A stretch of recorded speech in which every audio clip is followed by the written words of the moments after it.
Morning friends. Thermal engineering and heat transfer MA 303 जो subject है, इसमें कि हम स्टीम कंडेंसर के बारे में स्टडी कर रहे हैं। आज हम surface condenser, type of surface condenser के बारे में क्या करेंगे, स्टडी करेंगे। तो सबसे पहला जो है टाइप है, that is the down flow surface condenser. तो इसके लिए हमने क्या बनाया है, एक इसका डायग्राम बनाया है, जिसमें कि हमने क्या बनाई है, एक शेल बनाई है, सिलेंड्रिकल शेल बनाई है। और ये किसकी बनी होती है shell? Made of cast iron की बनी होती है। तो सिलेंड्रिकल शेल बनाई है, वो मेड ऑफ कास्ट आयरन की क्या होती है, बनी होती है। इस शेल के अंदर देखिए एक तरफ से क्या हो रही है, स्टीम आ रही है, और उसका फिर क्या हो रहा है, कंडेंसेट दूसरी तरफ से निकल रहा है। इस कंडेंसर शेल के अंदर क्या होते हैं, काफी सारे पाइप्स की ट्यूब्स होती हैं। ठीक है, पाइप्स होते हैं, ये देखिए अपने पाइप्स बनाए, ट्यूब्स की तरह होते हैं। ठीक है, तो ट्यूब्स है। तो इस शेल में अगर हम लेफ्ट साइड की तरफ देखें तो हमने क्या किया, बताया है कि एक तरह से वाटर इनलेट इसके अंदर आया है, और वो इस पाइप के थ्रू क्या होगा, इस ट्यूब्स की तरह क्या होगा, राइट साइड की तरफ फ्लो होगा। और दूसरी तरफ से वाटर क्या होगा, रोटेट होते हुए, मूव करते हुए इन पाइप के थ्रू क्या होगा, वापस पास होता हुआ क्या होगा, राइट टू लेफ्ट आएगा, और वाटर आउटलेट के थ्रू क्या हो जाएगा, बाहर निकल जाएगा। तो जो वाटर इनलेट है, जो कूल वाटर है, वो लेफ्ट साइड से आ रहा है, और इन ट्यूब की तरह क्या हो रहा है, ट्यूब के थ्रू पास हो रहा है, और वापस इस शेल से होता हुआ राइट टू लेफ्ट ट्यूब्स के थ्रू पास होता हुआ क्या हो रहा है, वाटर आउटलेट के थ्रू निकल रहा है। तो टरबाइन से आने वाली जो एग्जॉस्ट स्टीम है, वो क्या करती है, सरफेस कंडेंसर के अंदर इस जितनी भी ट्यूब्स होती है उनकी चारों ओर क्या हो जाती है, इकट्ठा हो जाती है। तो इस शेल के अंदर काफी सारी ट्यूब्स होती हैं, जिसमें से एक तरफ से तो पानी आ रहा है और दूसरी तरफ से पानी जा रहा है। इन ट्यूब्स के चारों तरफ स्टीम जो होती है वो क्या हो जाती है, इकट्ठा हो जाती है। तो जब स्टीम इन पाइप के कांटेक्ट के अंदर आती है, इनडायरेक्टली कांटेक्ट के अंदर आती है, तो अपनी हीट क्या कर देती है, इस पाइप में से फ्लो होने वाले कूल्ड वाटर को क्या कर देती है, और खुद क्या हो जाती है, कंडेंस हो जाती है। और कंडेंस हो जाती है, उसको हम क्या कर देते हैं, कंडेंसेट एक्सटेंशन पंप के थ्रू क्या निकाल देते हैं, बाहर निकालते हैं। तो जितने भी मॉडर्न पावर प्लांट है, उन सभी में ही डाउन फ्लो सरफेस कंडेंसर को क्या किया जाता है, यूटिलाइज किया जाता है। क्यों? क्योंकि एक तो इसमें वैक्यूम क्या होता है, बहुत हाई होता है। इसके अंदर वैक्यूम क्या रखा जाता है, काफी हाई रखा जाता है। तो वैक्यूम हाई होने से जो एग्जॉस्ट स्टीम हो जाती है, वो इजीली आ जाती है पूरी शेल के अंदर। जितनी भी ट्यूब्स होती है उसके चारों तरफ क्या हो जाती है, इकट्ठी हो जाती है। शेल के चारों तरफ, शेल में जितनी भी ट्यूब्स है उसकी चारों तरफ इकट्ठी हो जाती है, और इजीली अपनी हीट जो होती है, वो कूलिंग वाटर जो पाइप के थ्रू पाइप में से फ्लो हो रही है, उसको क्या कर देती है, दे देती है। तो स्टीम क्या हो जाती है, कंडेंस हो जाती है, और कंडेंस होने के बाद में क्या कर देते हैं, उसको हम क्या निकाल लेते हैं। तो जितने भी मॉडर्न पावर प्लांट है, उसके अंदर क्या करते हैं, डाउन फ्लो सरफेस कंडेंसर को क्या कर रहे हैं, यूटिलाइज करते हैं। Next is the central flow surface condenser. तो सेंट्रल फ्लो सरफेस कंडेंसर का हमने क्या बनाया है, एक डायग्राम बनाया, ये क्रॉस सेक्शन दिखाया गया है। This is the cross section of central flow surface condenser, CFSC, centre flow surface condenser. तो ये क्रॉस सेक्शन दिखाया गया है सेंटर फ्लो सरफेस कंडेंसर का। तो अगर हम इसके अंदर देखें तो डाउन फ्लो सरफेस कंडेंसर और सेंटर फ्लो सरफेस कंडेंसर में डिफरेंस यही है कि इसके अंदर जो एयर एक्सटेंशन पंप जो होता है, वो किस में लगा होता है, सेंटर के अंदर लगा होता है। बाकी अगर अपन कंस्ट्रक्शन देखें तो डाउन फ्लो सरफेस कंडेंसर और सेंटर फ्लो सरफेस कंडेंसर की डिजाइन एक ही है, बस इसके अंदर क्या होता है, सेंटर के अंदर एयर एक्सटेंशन पंप लगा होता है। उस एयर एक्सटेंशन पंप सेंटर में लगे होने की वजह से जितनी भी टरबाइन से आने वाली जो स्टीम है, वो क्या होती है, सेंटर की तरफ मूव करती है। तो ये जितने भी आपको क्रॉस सेक्शन दिखाए गए हैं, ये क्या है, इसके अंदर क्या है, ये बेसिकली पाइप्स है। ये पाइप दिखाए गए हैं आपको, जितने भी पाइप है उसका सेक्शन दिखाया गया है, उसका साइड व्यू दिखाया गया है। जो सेंटर डाउन फ्लो जो सरफेस कंडेंसर है, जिसका भी हमने डायग्राम देखा था, उसको अगर हम साइड से देखेंगे और उसका क्रॉस सेक्शन देखेंगे तो वो इसी तरह से दिखाई देगा। तो इसके सेंटर के अंदर क्या होता है, एयर एक्सटेंशन पंप लगा होता है। उस सेंटर में एयर एक्सटेंशन पंप लगे होने से स्टीम का जो फ्लो होता है, वो इसमें सेंटर की तरफ बढ़ता है, तेजी से बढ़ता है। तो इसकी जो डिजाइन वो इसी तरह से तैयार की जाती है कि जो एयर एक्सटेंशन पंप का लगे, सेंटर की तरफ इसके अंदर लगे।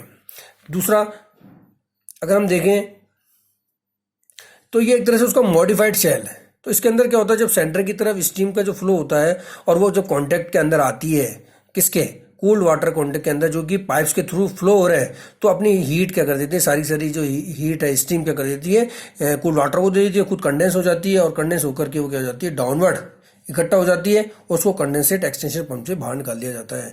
तो सेंटर फ्लो सरफेस कंडेंसर और डाउन फ्लो सरफेस कंडेंसर है वो लगभग उनकी जगह सेम है, बस फर्क इतना सही है कि इसके अंदर सेंटर के अंदर एक्सटेंशन पंप लगा होता है, उसकी वजह से सारी जो स्टीम होती है वह सेंटर की तरफ फ्लो होती है और वो ज़्यादा कॉन्टेक्ट के अंदर आती है किसके, कूलिंग वाटर के, जो कि पाइप से फ्लो हो रहा है, जिससे कि इसके अंदर कंडेंसेशन क्या होता है और इफेक्टिव होता है।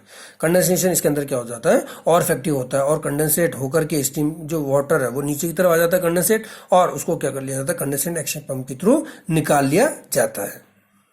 Clear? Next is the regenerative type surface condenser. तो जैसे कि हमको पता है कि स्टीम टरबाइन के अंदर जो रीजनरेटिव जो होता है उससे क्या हो जाती है, एफिशिएंसी क्या हो जाती है, इंक्रीज हो जाती है। तो हमको रीजनरेटिव का कंसेप्ट अगर क्लियर है तो रीजनरेटिव टाइप सरफेस कंडेंसर भी क्या हो जाएगा, हमको क्लियर हो जाएगा। तो जैसा कि हमको पता है कि रीजनरेशन के अंदर क्या किया जाता है, जो टरबाइन होती है उससे क्या हो जाती है, स्टीम एक्सट्रैक्ट की जाती है, ब्लीड की जाती है, और कंडेंसर से जो निकलने वाला कंडेंसेट होता है उसको क्या किया जाता है, किसी फीड वाटर हीटर के अंदर क्या किया जाता है, जो इस टरबाइन से आने वाली स्टीम के कांटेक्ट में लाया जाता है, जिससे कि कंडेंसर से निकलने वाले जो कंडेंसेट लिक्विड है उसका टेम्परेचर क्या हो जाता है, इंप्रूव हो जाता है, बढ़ जाता है। और जब ये कंडेंसेट जो टेम्परेचर बढ़ा हुआ जो लिक्विड बॉयलर में भेजा जाता है तो बॉयलर के अंदर क्या हो जाती है, जो फ्यूल की क्या हो जाती है, फ्यूल सेव हो जाता है, फ्यूल कंजम्पशन क्या हो जाता है, सेव हो जाता है। तो इसी चीज को हमने क्या किया, इसके अंदर एक्सप्लेन किया है कि condenser use in a regenerative method of heating the condensate are called regenerative type condenser. अगर उसके अंदर ऐसा सरफेस कंडेंसर जिसके अंदर रीजनरेटिव कंसेप्ट को यूज किया गया है तो वो क्या कहलाएगा, रीजनरेटिव टाइप कंडेंसर कहलाएगा। Condensate after living the condenser is pass through the feed water heater and bleed steam is mix with it and the temperature is increase. तो जैसा कि बताया गया है कि कंडेंसर से निकलने वाला जो कंडेंसेट लिक्विड होता है उसको किसके कॉन्टेक्ट में लाया जाता है, condensate after living the condenser is pass through the feed water heater, feed water के थ्रू पास किया जाता है। और फीड वाटर हीटर में क्या हो रहा है, जो ब्लीड स्टीम आ रही है इस मिक्स विथ इट, जो टरबाइन से निकलने वाली जो ब्लीड जो स्टीम है उसके कॉन्टेक्ट में लाया जाता है। तो कंडेंसर से तो क्या आ रहा है, लिक्विड आ रहा है, कहां पर, फीड वाटर हीटर के अंदर, और टरबाइन से क्या आ रही है, स्टीम आ रही है। तो दोनों के कॉन्टेक्ट होने से क्या हो जाता है, जो लिक्विड होता है उसका टेम्परेचर क्या हो जाता है, इंक्रीज हो जाता है।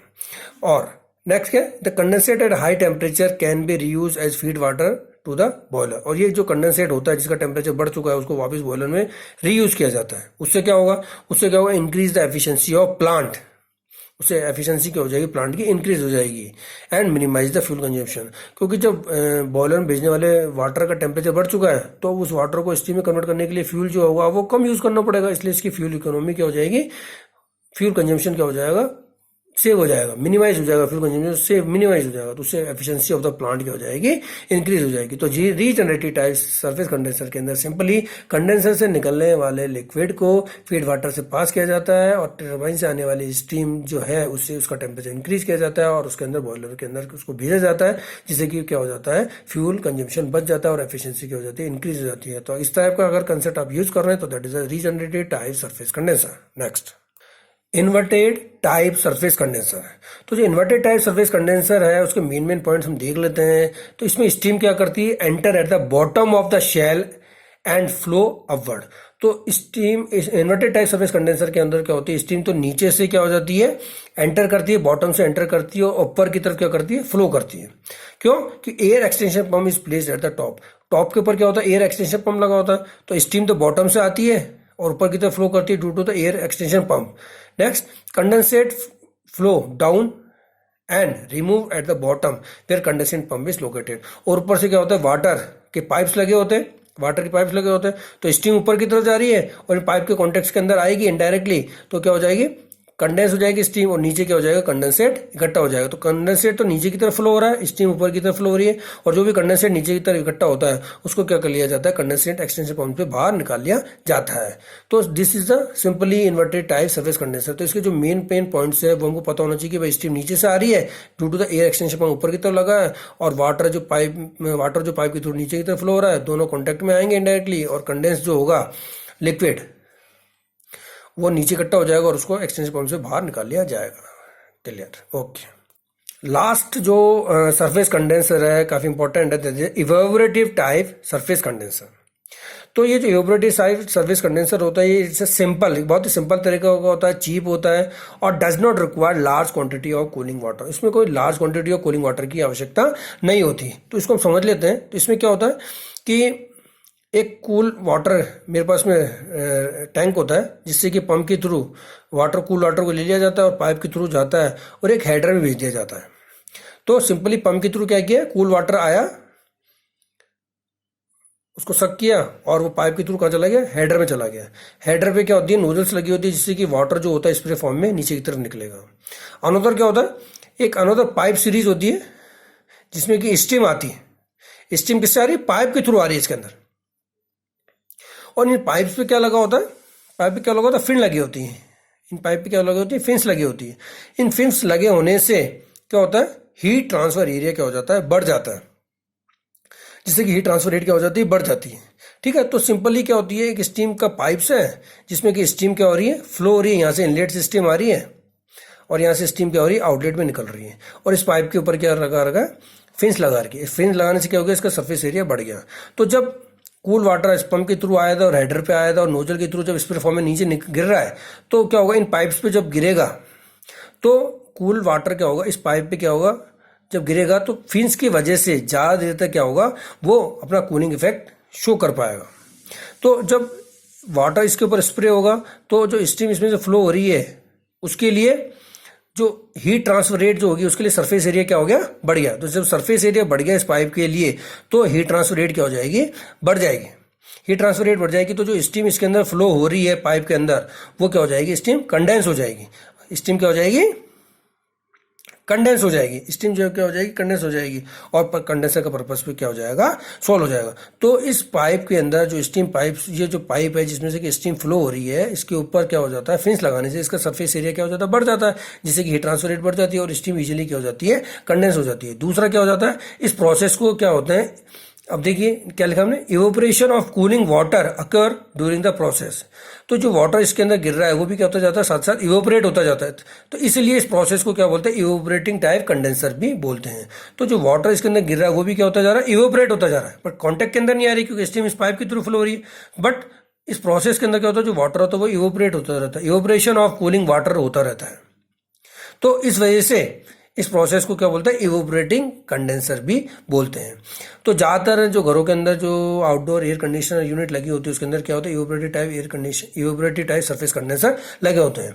और इसको क्या कहते हैं, ज़्यादातर स्मॉल कैपेसिटी प्लांट के अंदर क्या कहते हैं, यूटिलाइज कहते हैं। तो बेसिक कंसेप्ट इसके अंदर यही है कि जो स्टीम जो जिस पाइप के थ्रू फ्लो हो रही है, वहाँ पर क्या लगाते हैं, फिन्स लगा देते हैं, जिससे उसका सरफेस एरिया क्या हो जाता है, बढ़ जाता है, हीट ट्रांसफर रेट बढ़ जाती है और स्टीम क्या हो जाती है, कंडेंस हो जाती है। साथ ही जो वाटर जो फ्लो हो रहा है, स्प्रे फॉर्म में निकल रहा है इन हेडर के थ्रू, वो जब इस पाइप के कॉन्टेक्ट में आता है तो उसका भी क्या होता है, इवेपोरेशन होता रहता है। तो इवेपोरेशन होता रहेगा उसका, तो उससे क्या होगा, इवेपोरेशन ऑफ कूलिंग वाटर भी होता रहेगा। इसलिए इस प्रोसेस को क्या बोलते हैं, इवेपोरेटिव कंडेंसर भी बोलते हैं। इस टाइप के कंडेंसर को क्या बोलते हैं, इवेपोरेटिव टाइप कंडेंसर भी बोलते हैं। ठीक है, तो this is the evaporative type surface condenser.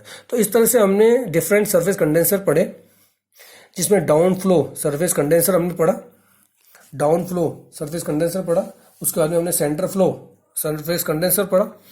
उसके बाद में हमने रीजनरेटिव टाइप सरफेस कंडेंसर पढ़ा, then inverted type surface condenser पढ़ा और लास्ट हमने इवेपोरेटिव टाइप सरफेस कंडेंसर पढ़ा। तो थ्योरेटिकल एग्जाम में अगर कुछ क्वेश्चंस आ जाते हैं define describe the surface condenser, तो हम अगर हमको डायग्राम क्लियर है और हमको बेसिक कंसेप्ट क्लियर है तो हम क्या कर सकते हैं, इजीली मार्क्स गेन कर सकते हैं। नेक्स्ट टाइम पर हम कंडेंसर एफिशिएंसी और वैक्यूम एफिशिएंसी के बारे में स्टडी करेंगे। Thank you.